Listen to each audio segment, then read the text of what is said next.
Ora, boa noite a todos, sejam bem-vindos a mais um À Conversa Com. Esta noite temos uma convidada especial, a doutora Isabel Drummond Braga, que teve aqui um percurso especial no enfoque da história moderna. Teve a licenciatura na Universidade de Lisboa, de Letras, em História, depois avançou para uma especialização em História Moderna e Contemporânea, tirando mestrado na mesma universidade, na Universidade de Lisboa, na Faculdade de Letras, e terminou o seu doutoramento também na área das ciências sociais e da história, em concreto também na área da história moderna. Depois vamos falar um bocadinho sobre a história da alimentação, a história global da alimentação, também uma corrente historiográfica em voga, passando aqui a palavra à doutora Isabel. Boa noite, doutora Isabel. Boa noite, muito obrigada pela oportunidade para estar aqui convosco para falar deste último trabalho no qual estive envolvida. Ora, falar um bocadinho desta obra significa, em primeiro lugar, referir que esta ideia das histórias globais foi uma ideia aqui para Portugal, foi uma ideia do meu colega José Eduardo Franco, que no fundo dirige esta coleção, mas que em termos editoriais não podemos falar em coleções, porque em livraria não gostam que efetivamente as obras apareçam como parte de uma coleção, mas na realidade é isso que na prática o é, sem ter essa designação, e de facto este projeto que é do José Eduardo Franco já deu à luz, digamos, que a história global de Portugal, agora exatamente fará um ano, no dia 20 de abril de 2024, que saiu para o público a História Global da Alimentação Portuguesa, e há uma série de outras histórias globais que estão a ser preparadas e que esperemos venham a sair, enfim, com a brevidade possível, nomeadamente a história global da monarquia portuguesa, entre outras. Ora, no que diz respeito a esta história global da alimentação portuguesa, que eu coordenei, ela tem a participação de 69 autores, 10 dos quais estrangeiros, os restantes todos eles portugueses, e a ideia foi, de acordo com a orientação superior da, da direção, portanto do José Eduardo Franco, foi no fundo estudar qualquer que seja o assunto, neste caso alimentação, sob a ótica do global, ou seja, o que é que isto quer dizer? Quer dizer que se pretende estudar, abordar os produtos, no caso, na sua globalização, isto é, as trocas, as polinizações, as interseções, mas também naturalmente o que é que efetivamente, para além dessa circulação e distribuição e esses percursos que os produtos e as técnicas culinárias fizeram, o que marcas também deixaram efetivamente, porque só circulam e passam, não. E é nesse sentido que nós contamos com 101 capítulos, com esta participação muito diversificada de autores, e aqui eu chamo a atenção para o seguinte: nos projetos em que me envolvo, tento quanto possível, e este é um dos que foi realmente possível e sem dificuldade, a ter colaboradores de várias idades, aqui entenda-se sobretudo vários estados da formação académica das pessoas, dos seus percursos académicos, portanto desde doutorandos até pessoas que na verdade, colegas já jubilados, portanto já afastados da vida académica, mas que continuam naturalmente ativos e que continuam a produzir com todo o empenho e com toda a nossa satisfação de os lermos.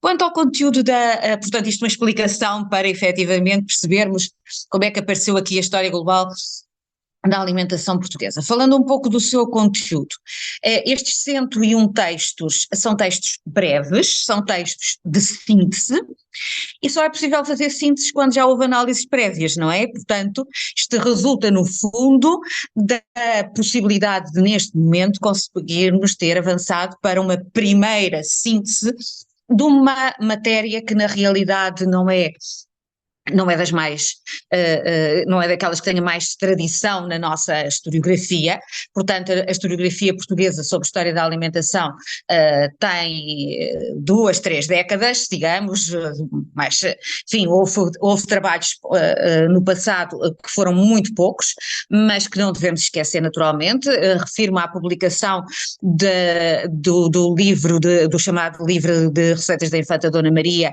que foi feito, creio ainda nos anos 60, em Coimbra, por 2 colegas já desaparecidos, de Jacinto Manopela e Salvador Dias Arnaud, e esse foi a primeira vez que se fez alguma coisa, além de se publicar o texto, estudou-se pelo menos parcialmente, e também o trabalho absolutamente pioneiro de António Henrique de Oliveira Marques sobre a mesa medieval, incluído na sua obra, que começou por ser uma dissertação de licenciatura, não é? Porque estamos em datas recuadas, e é um capítulo sobre a mesa medieval. Foram realmente esses textos que não tiveram seguimento, na verdade, nas décadas seguintes, não é? Portanto, só muito mais recentemente.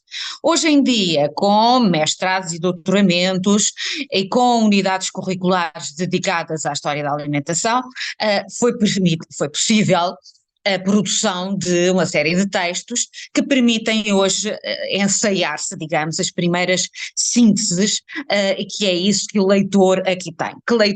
A que leitor se destina? Uma pleiade enorme de leitores, tanto quanto possível, não só os investigadores, como mestrandos, doutorandos, mas como também o público em geral.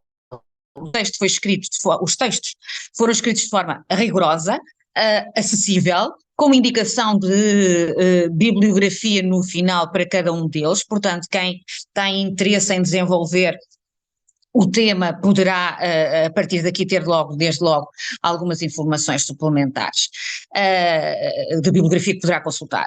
Em termos de conteúdos extremamente diversificados, como, enfim, se poderá imaginar, mas que quem nos ouve naturalmente, que certamente terá interesse em saber, portanto, desde aquilo que podemos chamar de biografias de géneros alimentares, ou seja, capítulos sobre o pão, o vinho, o mel, os ovos, a carne, etc. Portanto, biografia de géneros alimentares, as técnicas de conservação dos alimentos, da salga e do fumo até à indústria conserveira, portanto, quer os mais arcaicos, enfim, dos mais tradicionais até aos mais recentes, alguns não tão recentes assim, não é? Mas, portanto, até ao desenvolvimento da indústria conserveira. Naturalmente, livros de receitas, manuscritos impressos, portanto, os receituários que chegaram até nós, ofícios de mesa e de cozinha, portanto, como é que se chamavam e o que é que competia a essas pessoas ligadas não só à venda, sobretudo à preparação e ao serviço dos alimentos.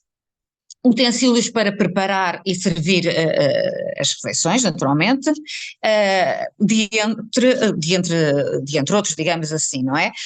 Nestes utensílios nós temos desde os mais básicos, digamos, até aos utilizados nas refeições festivas, portanto, no serviço de mesa, refiro-me às porcelanas orientais de importação, refiro-me às porcelanas nacionais, nomeadamente à nossa primeira fábrica de porcelana que comemora este ano o seu duplo centenário, não é? Portanto, refiro-me inclusivamente à Vista Alegre, as pratas de mesa, também aquilo que se costuma designar por a lei da mesa, portanto a comensalidade e etiqueta, as maneiras à mesa, o que é que se pode e o que não se deve fazer, e o que não se deve fazer, por exemplo, não é?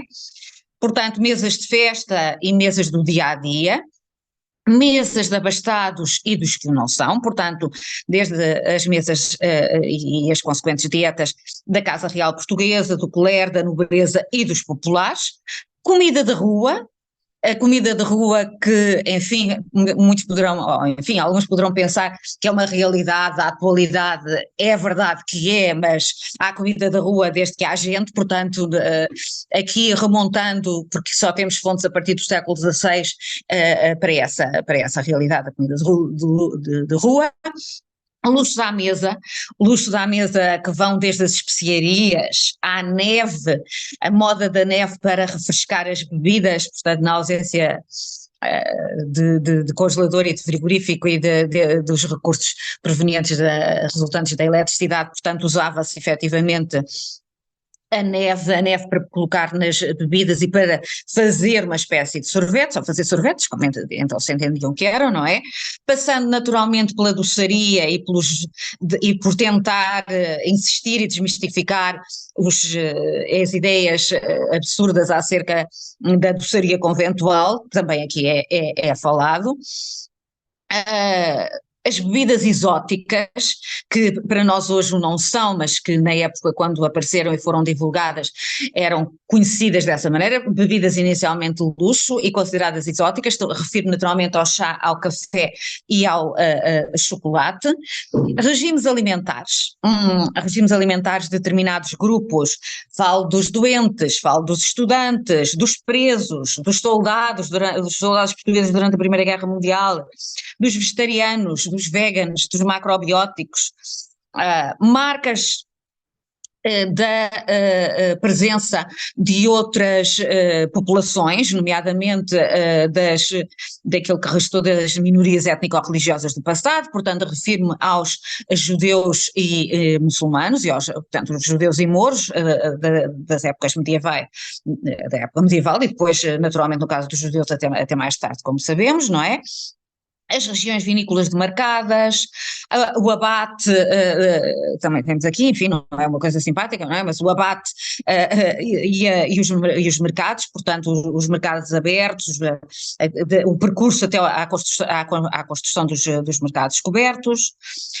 Uma das coisas que tem, enfim, normalmente sido comentada a comida a bordo e concretamente de comboios, barcos, e o que tem sido comentado não são os comboios e os barcos, mas tem sido os aviões, nomeadamente a comida servida pela nossa companhia aérea, não é? Portanto, isso como aqui também naturalmente tratado. Depois outros aspectos diferentes, como o aspecto cênico da mesa, a relação entre comida e diplomacia, o banquete diplomático, como é que se concebe, qual é o objetivo para além de comer, naturalmente, mas portanto de que ponto, de que maneira é que isso é relevante na diplomacia do passado, digamos assim.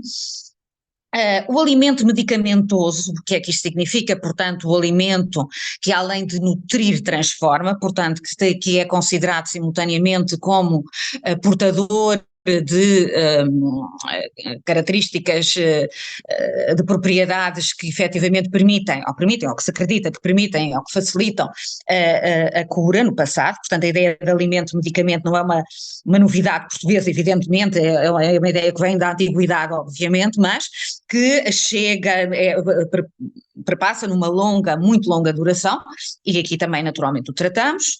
Espaços de sociabilidade alimentar também. E pensemos desde os mais populares, como a taberna, passando naturalmente para o hotel, para o restaurante. O hotel, porque muitos hotéis tinham efetivamente restaurantes, não é? Tinham como têm hoje na atualidade, não é? Também, por exemplo, portanto, as tabernas, os cafés, perdão, os restaurantes, as casas de chá, tudo isso. Revistas femininas e receitas, não só de culinária, mas de economia doméstica, quais são os conceitos que eram dados às mulheres do século XX, e particularmente da primeira metade do século XX, que é uma época que eu sendo modernista de formação, mas na área da história da alimentação, tenho feito aquilo que eu costumo dizer que são alongamentos até ao período contemporâneo. E nesse período contemporâneo tem-me interessado particularmente o período entre as duas guerras mundiais, porque normalmente falamos da Primeira Guerra, falamos da Segunda em termos políticos, evidentemente que essas questões estão estudadas, mas em termos dos cotidianos dos diferentes grupos, portanto as pessoas em geral, há um largo espectro que vale a pena trabalhar, e portanto aqui as revistas femininas acabaram por funcionar como maneira também de chegarmos às questões da economia doméstica e aos receituários, nomeadamente os receituários inclusivamente para aproveitamento de restos, porque efetivamente muita coisa muda e se os livros de culinária no passado eram dedicados aos cozinheiros, no século XX isso muda e são dedicados a públicos completamente diferentes, desde os abastados que continuam naturalmente a estar presentes, mas até a um público mais popular de pessoas que sabem naturalmente ler, têm menos recursos, mas que gostam de fazer pratos diferentes, de variar as refeições. E, portanto, quer esses livros de receitas populares, quer as colunas de culinária nas revistas são interessantes. Depois revistas de culinária propriamente ditas, portanto revistas especificamente, como a revista Banquete, por exemplo, programas televisivos de culinária, e aqui falando da pioneira, que foi Maria de Lourdes Modesto, portanto, com o seu Culinária, que era assim que se intitulava e que esteve no ar uma dúzia de anos, não é? Comida e identidade, comida, especialidades locais, restaurantes portugueses com estrelas Michelin, produtos portugueses certificados, portanto os IGP e os DOP, as comissões reguladoras do comércio, os institutos e as juntas nacionais de vários produtos, do vinho, do arroz, etc., não é? Comida e literatura, aqui com o exemplo não só de Gil Vicente, mas também de Gregório de Matos, portanto um poeta. Portanto, a comida e literatura por aí, comida e cinema, naturalmente a partir de filmes portugueses e partindo daquela premissa, enfim, que todos conhecem dos dois copinhos de vinho branco, não é? Que fazem parte do imaginário um pouco de todos nós que vimos alguma vez aqueles filmes. Comida e música, e concretamente fado. E também, naturalmente, influências de outras culinárias na nossa e das cozinhas portuguesas noutras paragens, digamos assim, portanto, creio que enfim, também, por exemplo, os institutos reguladores da qualidade, a ASAI e os seus antepassados, digamos, não é? Portanto, basicamente esse tipo de matérias. Tudo isto foi aquilo que, comida e religião também, por exemplo, através de comida servida em épocas de festividades religiosas, inclusivamente com a colaboração de uma colega do Brasil, em que temos não só essa prática, como a transposição dessa prática para um espaço que era então uma colónia, não é? Portanto, é esta a panóplia que não esgotei, não se trata de ler o índice, mas de qualquer maneira de ter, no fundo, passar a ideia de que são 101 textos cobrindo um leque muito variado de temas que, naturalmente, têm como união o facto de tratarem a alimentação, digamos. Por aqui nos orientamos mais ou menos. Uma cronologia bastante vasta e que está aqui para colocar algumas questões que, quando esteve aí a fazer a análise desses temas, me surgiram. A primeira, se calhar, vai ao encontro das fontes. Não localizar propriamente um espaço-tempo, o que for mais ou menos dentro do domínio que entender desenvolver, mas se calhar ia para a época moderna, por ser um bocadinho a sua formação, ou talvez a contemporânea, o que conseguimos aqui falar. A questão das fontes, normalmente nós quando estudamos temos sempre acesso às elites, ou seja, tudo que é produzido por parte das elites. Mas qual foi o grande desafio em buscar informações, fontes, para tratarmos aqueles aspectos da comida de rua, da parte heterogénea do povo, por exemplo, dentro deste domínio? Ou seja, as camadas não tão elitistas, que às vezes nas fontes não conseguimos de imediato chegar a essas informações. De facto, muitas vezes é um desafio e esse desafio é muito maior quanto mais recuamos do que para a atualidade, não é? Porque as fontes para o estudo da história da alimentação são muito diversificadas, as mais óbvias, logo, os livros de culinária, que ainda por cima, no caso português, até há alguma pobreza, pelo menos até ao século XX, depois há uma explosão que aliás afim àquela que acontece por outras partes da Europa, não é? E fora dela, mas, perdão, para o passado, quanto mais recuamos, e isso é verdade em qualquer espaço, menos fontes nós vamos ter. Ora, portanto, para a época medieval nós não temos livros de culinária, e não obstante, temos no final do século XV e início do século XVI, o tal livro de receitas da Infanta Dona Maria, não é? Mas esses livros, inicialmente, os primeiros livros, até ao princípio do século XX, são destinados efetivamente às elites. Portanto, procurar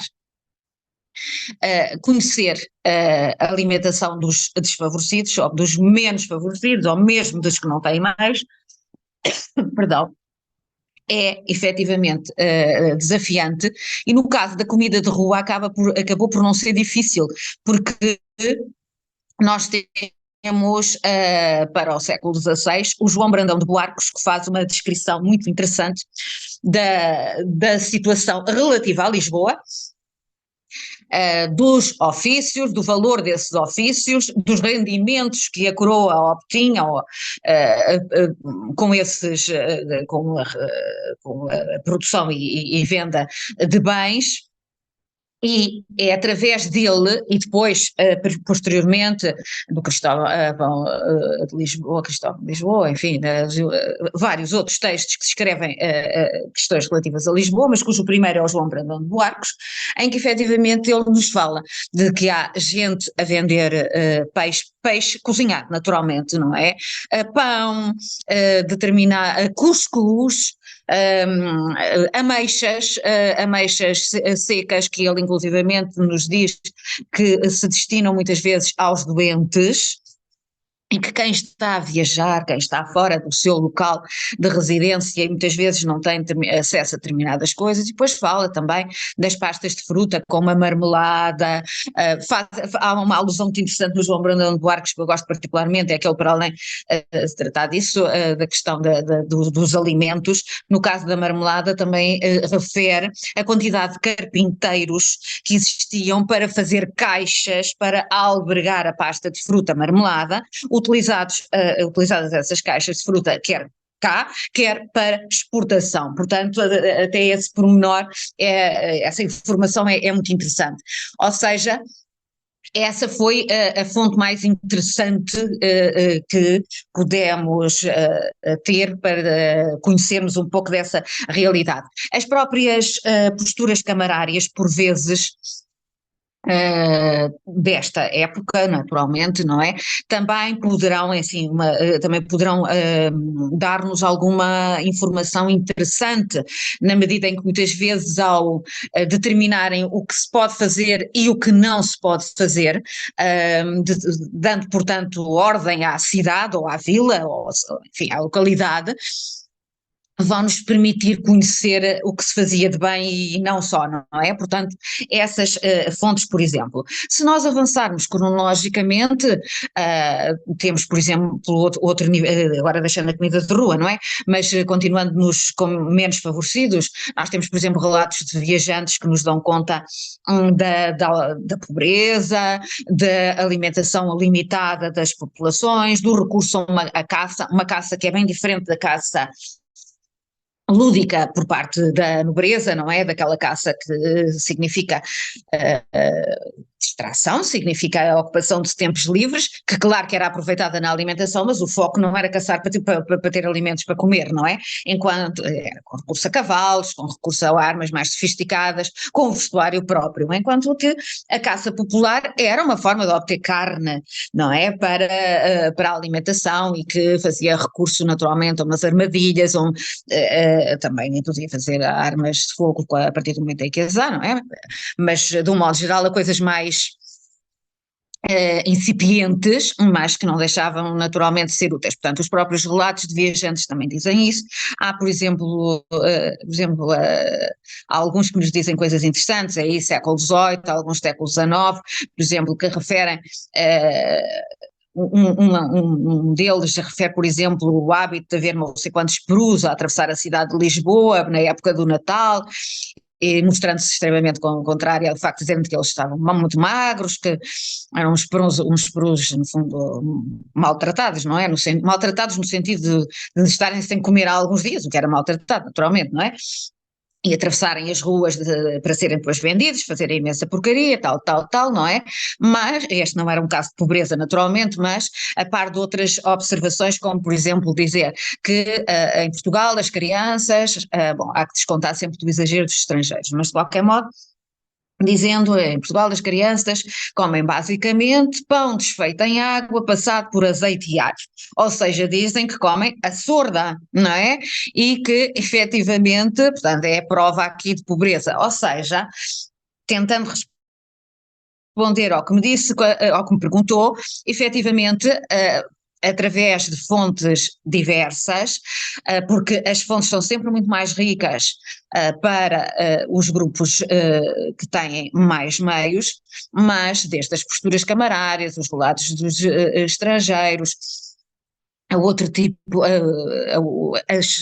os questões também de compras e dádivas de misericórdias, ou de outras instituições aos desfavorecidos, inclusivamente até informações de conventos que dão um alto às pessoas que têm necessidade, etc., permite-nos ter algumas ideias sobre essas realidades.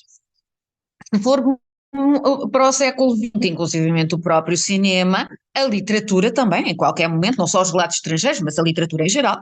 Por exemplo, o caso de Gil Vicente fala-nos daqueles que tinham e daqueles que não tinham, e da comida que falta e da comida que há em excesso, etc., não é? Portanto, a própria literatura também é uma fonte interessante e importante para o conhecimento dessas realidades. Nunca dei a oportunidade de mencionar alguns mitos que foram sendo abordados e até mesmo contestados aqui na obra. A parte das abadias, a parte do clero em si, que há bocado estamos a falar, precisamente os doces conventuais, em que sentido é que isso foi desmistificado na obra global? Normalmente nós tínhamos a ideia que as abadias e a maior parte das instituições monásticas e clericais acabavam por ser pagas os dízimos e todo tipo de impostos em géneros, de abundância de ovos, é um bocadinho essa imagem que passam. Como é que isso foi desmistificado, como é que isso foi trabalhado nesse sentido? Vejamos, aqui, como noutros trabalhos já realizados antes e durante a realização deste trabalho, e a primeira vez que eu me referi a isso foi exatamente de uma obra publicada pela imprensa da Universidade de Coimbra, Sabores e Segredos, tal, não é?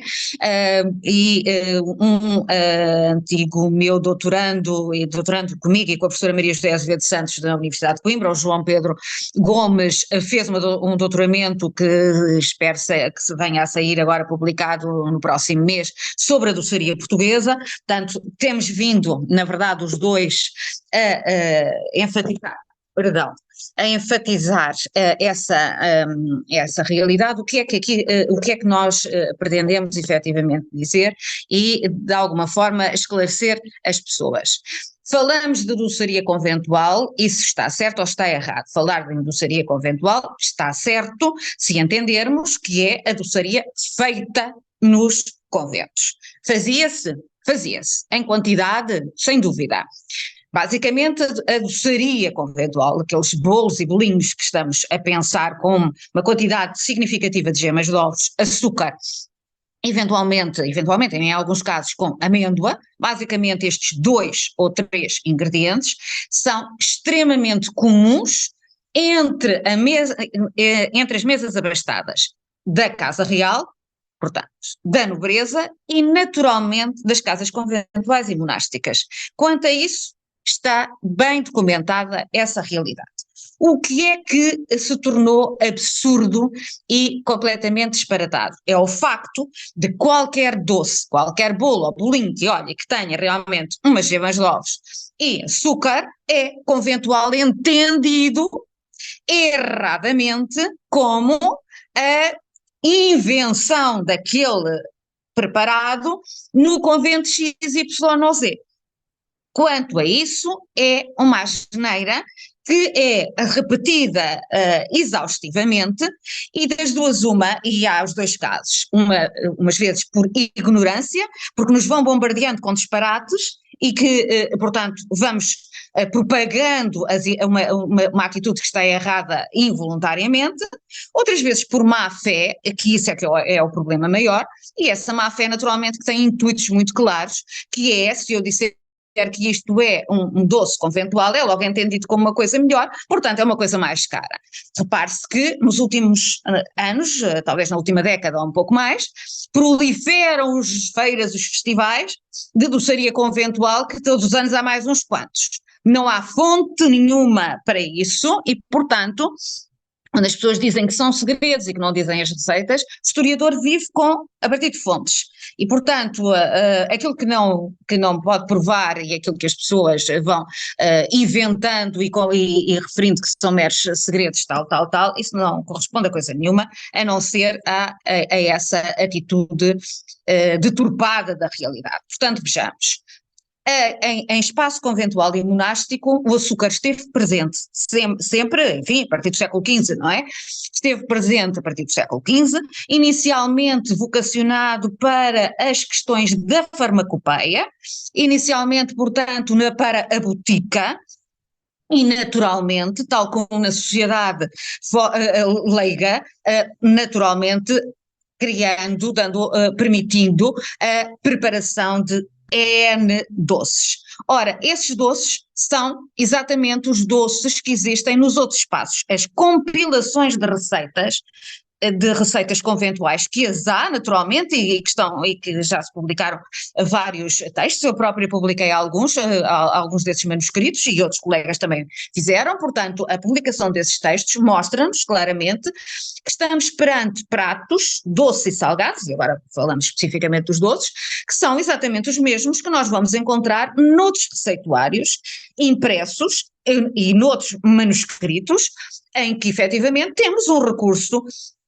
enorme a frutos e a açúcar, senão não tínhamos doce, a frutos e mel também, outros de mel também, mas o açúcar vai se sobrepondo claramente ao mel e naturalmente a ovos e açúcar, aquela doçaria que nós entendemos como aquela doçaria à base de ovos, não é? Portanto, ovos, açúcar e a tal presença também da amêndoa em muitos casos. As grandes variações vão resultar do ponto do açúcar e do formato que efetivamente se vai dar ao preparado.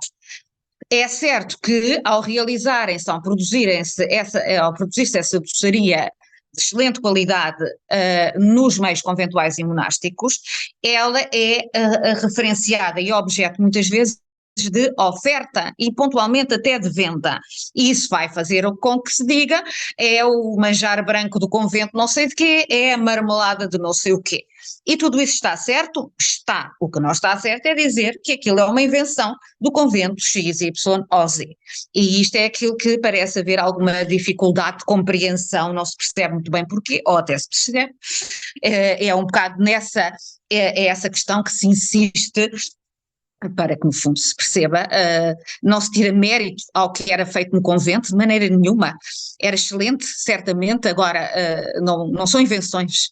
As pessoas, eu costumo dizer aos meus alunos, e totalmente fora do contexto alimentar, mas em História Moderna de Portugal, onde falamos naturalmente do clero e da vida conventual e da organização social, eu costumo dizer que, reparem, as pessoas nascem ou na nobreza ou no povo.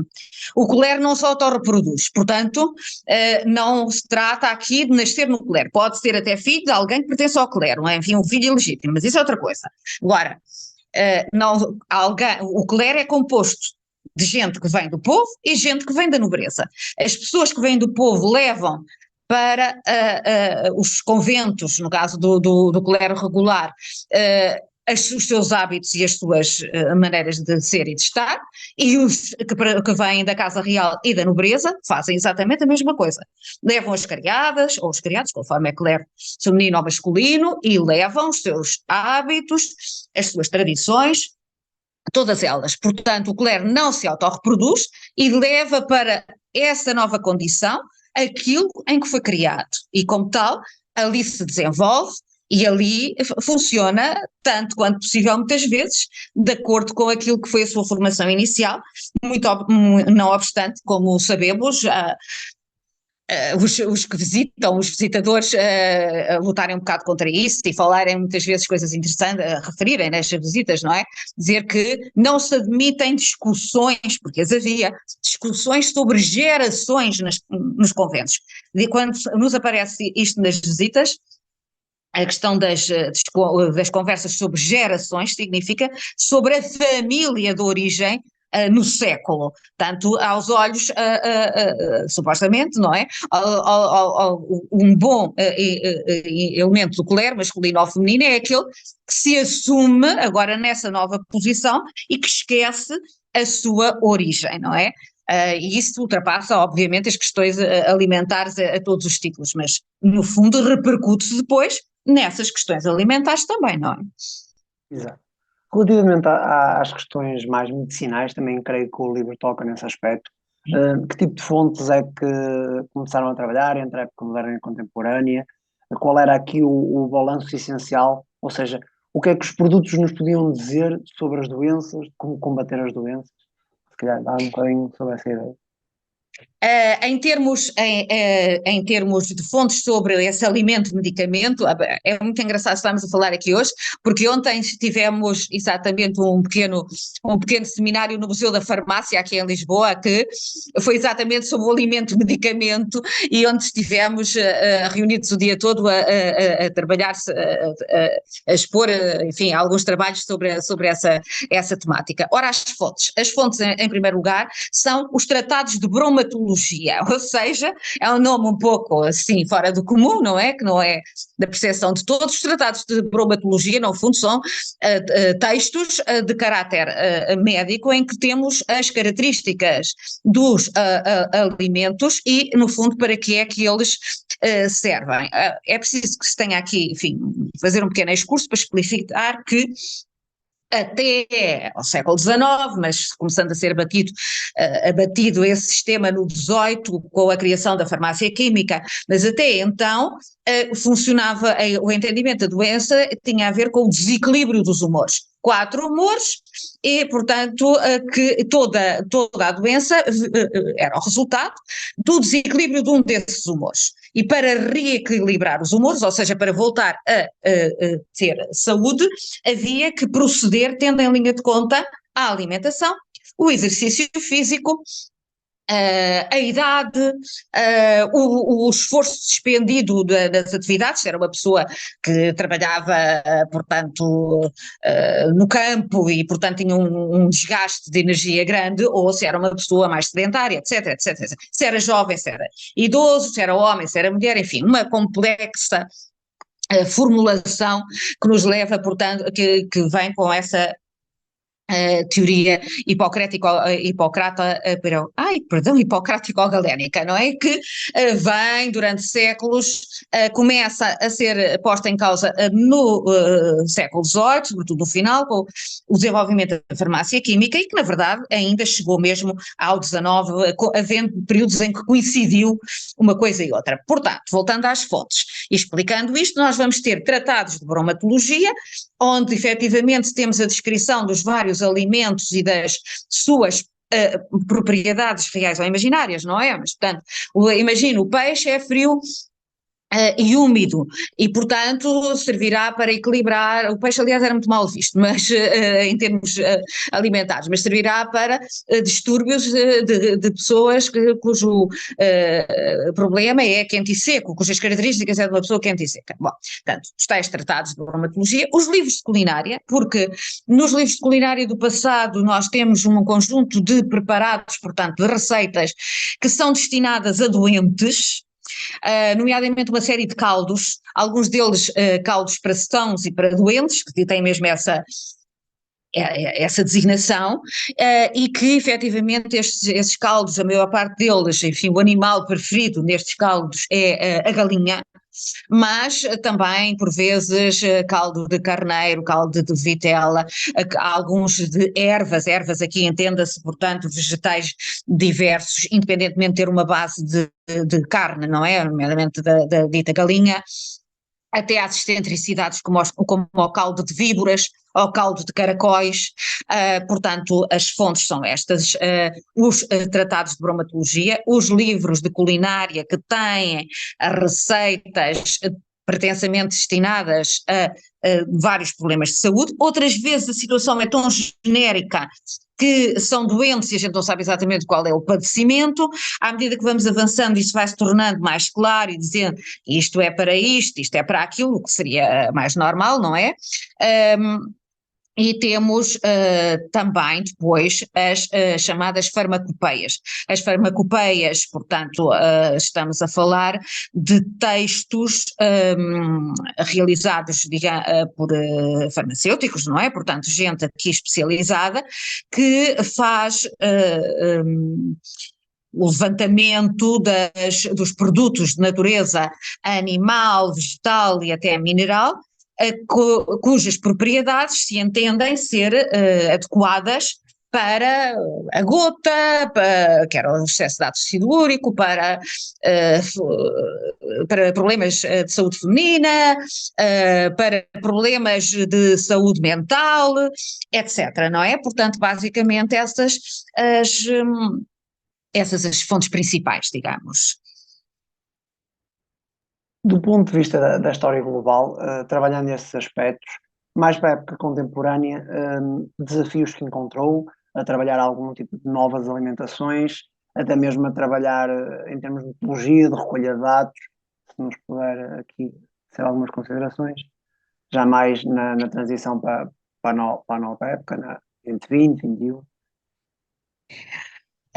Para o período mais recente, na verdade acaba por ser mais fácil de algum ponto de vista. Às vezes a dificuldade para o período mais recente é haver fontes a mais, enfim, pela dificuldade de serem muitas e que demora mais tempo, não é? E em alguns casos torna impossível verificar tudo, como é óbvio, não é? Mas do ponto de vista em termos de fontes, das diferenças face a um passado mais longínquo, aqui temos tudo mais em quantidade e mais em diversidade.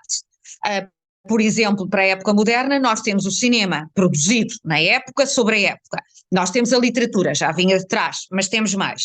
Nós tínhamos os livros de culinária, já vinham de trás, mas temos muito mais. Por exemplo, enquanto no passado os livros de cozinha eram generalistas, portanto tinha a carne, o peixe, as aves, os doces, etc. Há em 1788 a publicação do primeiro livro de doçaria, que é anónimo, a Arte Nova e Curiosa, que é uma edição aliás rara de uma obra publicada em 1788, que é o primeiro livro especificamente de doçaria, só com doçaria, mas essas obras específicas, por norma, aparecem-nos só no século XX, ou seja, livros sobre ovos, livros sobre receitas de ovos, naturalmente, sobre receitas de vegetais, receitas de sopa, de carne, de aves, de peixes, sobremesas, etc. Portanto, temos essas subdivisões. Outros regimes alimentares, não é? Por exemplo, a cozinha vegetariana, etc., não é? Macrobiótica, tal. Portanto, temos sempre mais em quantidade, em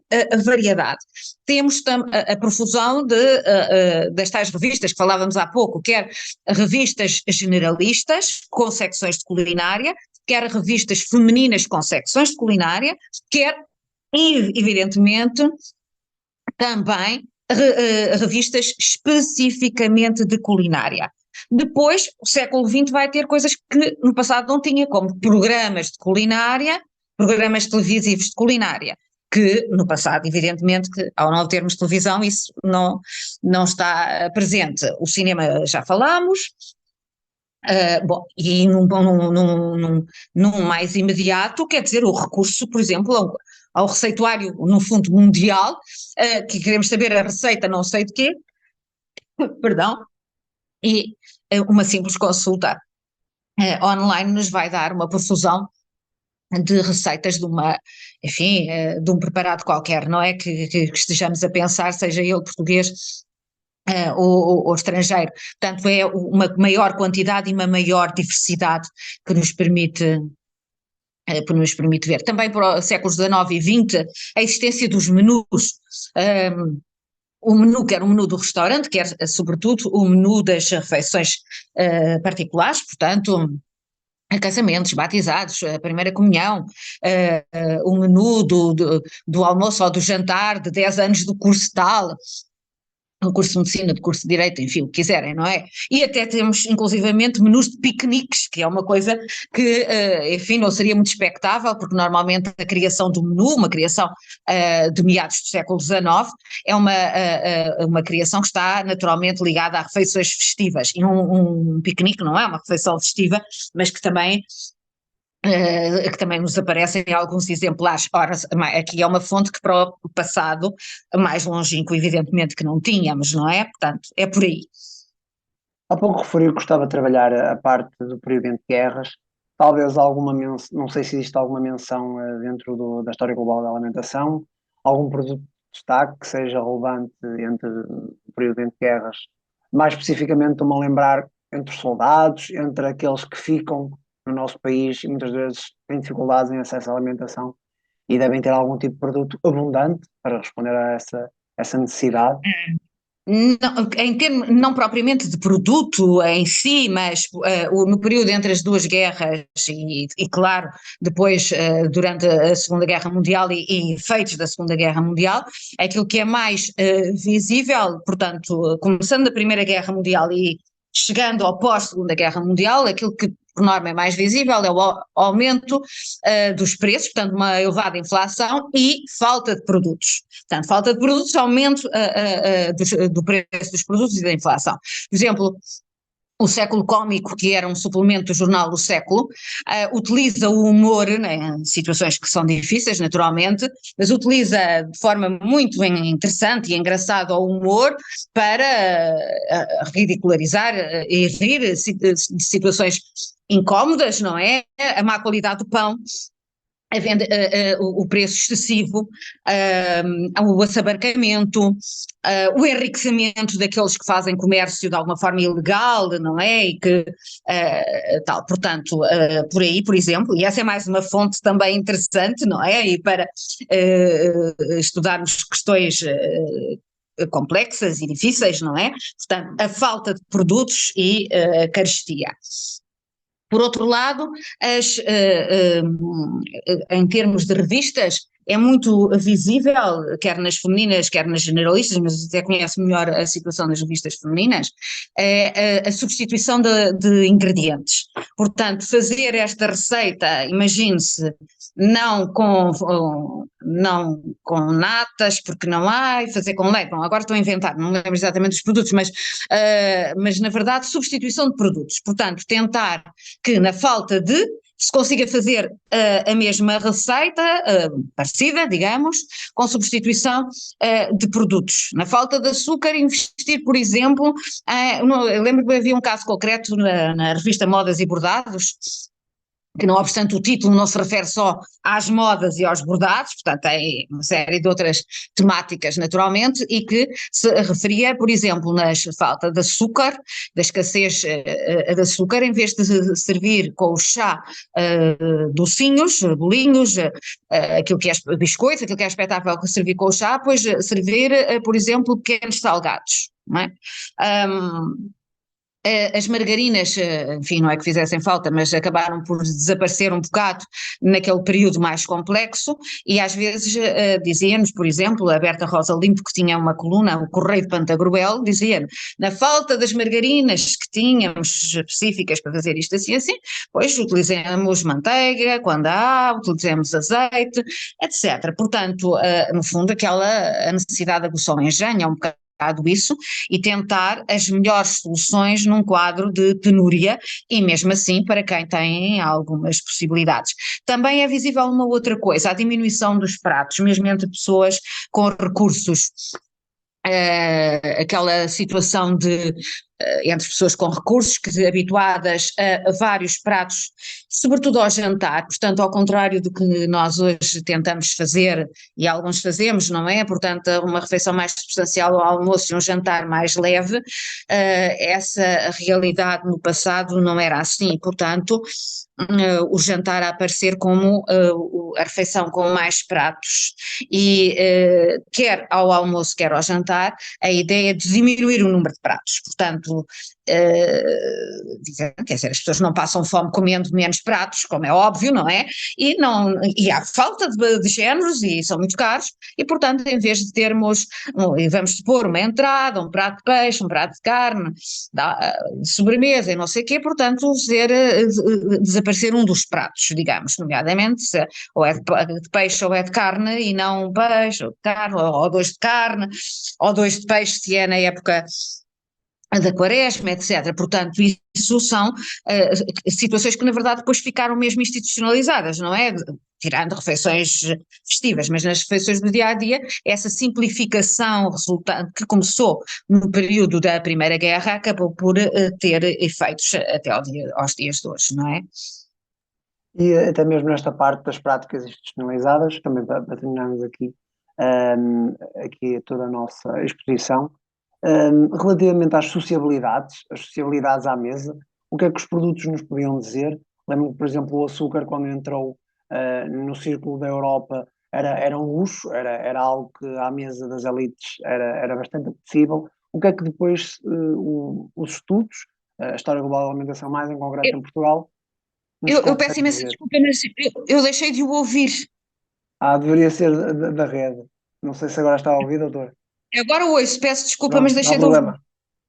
problema. A última questão está diretamente relacionada às socialidades em Portugal, ou seja, o que é que os produtos em Portugal, de forma assim muito geral, tendo em conta a obra, nos dizem sobre os comportamentos, aquilo que são as ligações e até os valores praticados à mesa, tanto da elites como do povo, assim de forma muito geral.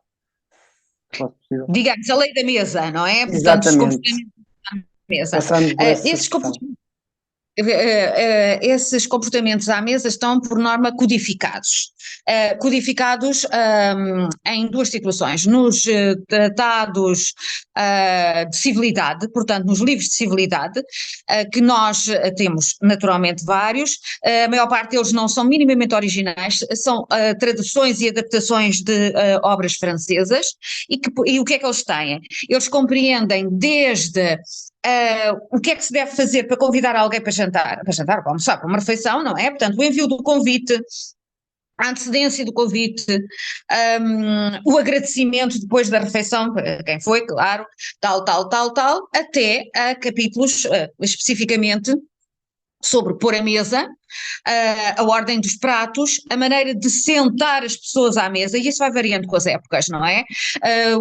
A mesa redonda é uma solução muito boa para evitar alguns constrangimentos, outros a mesa retangular, em que fica o anfitrião a uma ponta e a dona de casa da outra, portanto os anfitriões aos topos da mesa, ou não, ou privilegia-se o convidado especial, enfim, considerado mais relevante para ficar no topo da mesa, portanto isso vai variando com o tempo e com os espaços, mas isso está codificado nos manuais de etiqueta e civilidade.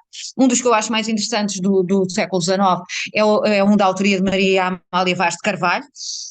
Esse não é uma tradução que poderá ter sido naturalmente influenciado por obras estrangeiras, nomeadamente francesas, mas é um texto bastante interessante. Há outros que nem tanto, mas sim. Isso é um determinado tipo de situação. Outra é, até a outro nível, que vem também do passado e que chega aos dias de hoje, que é o protocolo, e que hoje o protocolo de Estado, outrora, portanto, o protocolo numa mesa régia, digamos, não é? E, portanto, tudo isso está codificado. O quebrar esse protocolo é sempre, no passado ou no presente, algo problemático, e quem se sente, enfim, desfavorecido no local em que ficou sentado, isso é sempre dado a problemas mas muito desagradáveis, não é? Portanto, a lei da mesa passa exatamente por codificar e estando regrado, estando codificado, sabe cada um qual é o seu sítio e não se poderá queixar. Cada vez que há aqui interferências ou não respeito desse protocolo no passado ou na atualidade, evidentemente que isso é motivo de desagrado, digamos, desagrado e eventual conflito, não é? Conflito não direi da pessoa a discutir com a outra, obviamente, mas de o anfitrião não me respeitou, não me deu exatamente o lugar que eu deveria ter, enfim, é nesse sentido, não é? E se calhar também, tanto na época tardia como também na época contemporânea, há aqui esta ligação, ou seja, há aqui uma linha condutora dos comportamentos, sejam Sim. eles na época em que for. Poderíamos ter aqui mais outros tópicos de conversa, mas infelizmente a nossa conversa está a terminar. Agradecer aqui a participação da doutora Isabel, a exposição desta nova obra que vem contribuir para novos conhecimentos, novas visões na área da história global, mas especificamente na área da alimentação portuguesa. Também agradecer a todos os nossos ouvintes e expectantes que irão certamente ver mais um À Conversa Com e até uma breve conversa com a doutora Isabel com outros temas, certamente, que também Muito podemos explorar. obrigada, Obrigado, muito doutora. obrigada, eu é que agradeço a oportunidade e até sempre. Obrigado, então. Boa noite. Uma boa noite.